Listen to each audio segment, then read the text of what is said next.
दोस्तों नमस्कार, मैं सौरभ गोस्वामी। बागेश्वर धाम सरकार का नागपुर से कथा छोड़कर आना चर्चा का विषय बन चुका है। आखिर नागपुर से क्यों भागे बागेश्वर धाम सरकार उर्फ धीरेन्द्र के शास्त्री?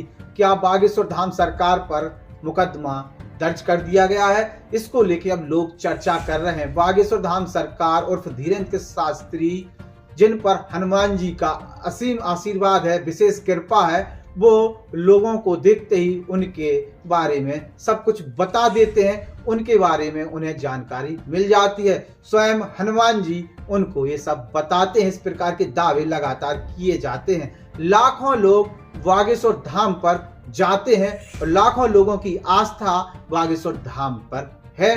बागेश्वर बालाजी के दर्शन पाते हैं और भी समस्याएं जो होती हैं उसका निदान मिलता है। वैसे भी धीरेन्द्र के शास्त्री व्यासपीठ पर बैठकर एक कहते हैं कि जब कहीं कुछ ना आपको मिले तब बागेश्वर धाम चले आना। जब दवा काम ना करे, जब दुआ और आशीर्वाद काम करेगा, और लोग उसको सुनते हैं और बागेश्वर धाम जाते हैं। धीरेन्द्र के शास्त्री जो अभी नागपुर में कथा कर रहे थे, वहां से कथा छोड़कर वो एकाएक कार्यक्रम छोड़कर और अपने कहें कि छतरपुर के लिए वापस आते हैं। चूंकि उन्हें रामभद्राचार्य जी की कथा में भी जाना था, तो वहां से सीधे दिल्ली से राजस्थान और प्रभु धाम पर आते हैं। ऐसे में कथा का छोड़ना या कहें कि बीच में छोड़ना वहां का चर्चा का विषय बन गया है और वहां की मीडिया ने उसको कुछ अलग तरीके से प्रस्तुत किया है। आपको एक चीज और बताते चले कि चूंकि महाराष्ट्र में जो है वो एक कानून है जिसके तहत जो अंधविश्वास को लेकर उस पर कार्रवाई की जा सकती है, और वहां के एक समाज सेवी हैं, उन्होंने उसको लेके आपत्ति भी जताई है और कार्रवाई की मांग कही है। नागपुर में जो धीरेन्द्र के शास्त्री का कार्यक्रम था, श्री रामचरित्र का जो कार्यक्रम आयोजित किया गया था, वो 5 जनवरी से लेकर 13 जनवरी तक किया जाना था। कार्यक्रम में बागेश्वर धाम सरकार यानी धीरेन्द्र कृष्ण शास्त्री कथावाचक के तौर पर थे।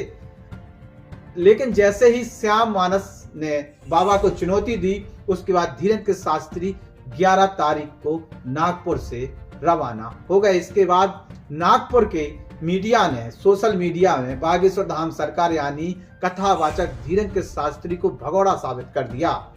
वहीं आयोजकों का दावा है कि एक कैंसर अस्पताल को लेकर जरूरी बैठक थी, जिसकी वजह से धीरेन्द्र कृष्ण शास्त्री नागपुर के कार्यक्रम को पूरा किए बगैर वहां से चले गए।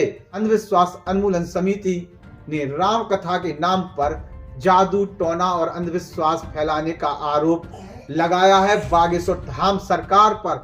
नागपुर पत्रकार भवन में आयोजित प्रेस वार्ता में समिति के अध्यक्ष श्याम मानस ने कहा कि दिव्य दरबार और प्रेत दरबार की आड़ में जादू टोना को बढ़ावा दिया जा रहा है। साथ ही देव धर्म के नाम पर आम लोगों को लूटना, धोखाधड़ी और शोषण भी किया जा रहा है। समिति ने पुलिस से महाराज पर कार्रवाई करने की मांग भी की है। वहीं समिति ने धीरेन्द्र के शास्त्री को चुनौती देते हुए कहा था कि वह लोगों के नाम और समस्या बताते हैं, हम उनको चुनौती देते हैं कि वह इसके बारे में इसको साबित करें। अगर वह साबित करते तो उन्हें 30 लाख रुपए दिया जाएगा।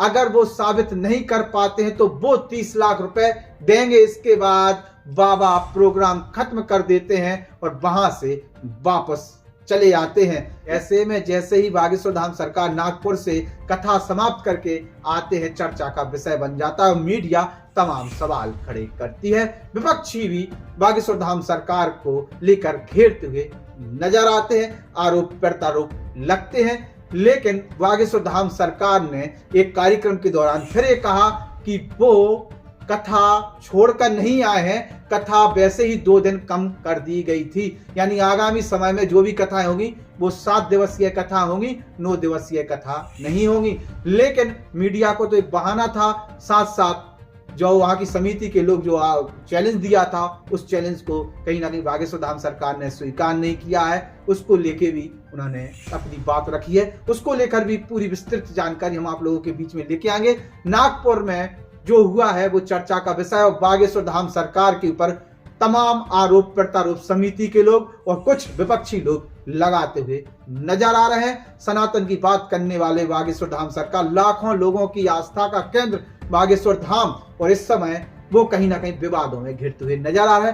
कारण भी है, तमाम मुद्दों पर खुलकर अपने विचार रखने वाली बागेश्वर धाम सरकार या धीरेन्द्र शास्त्री जब विचार रखते हैं, सनातन की बात करते हैं, तो फिर विपक्ष के निशाने पे भी आते हैं और इस प्रकार का उनके साथ लगातार होता रहता है। इसलिए अब वो आदत भी उनको आ गई है और आदतन इस प्रकार के आदी भी हो गए हैं कि जब उन्हें जो बोलना है वो बोलते हैं। अपने विचारों पर किसी प्रकार का कोई कंट्रोल वो नहीं रखते हैं। खास तौर से अगर वो सनातन की बात हो, धार्मिकता की बात हो और उन लोगों के अंदर के विकार को सुधारने की बात हो। नमस्कार। हमारे YouTube channel the Bundelkhand post को सब्सक्राइब करें।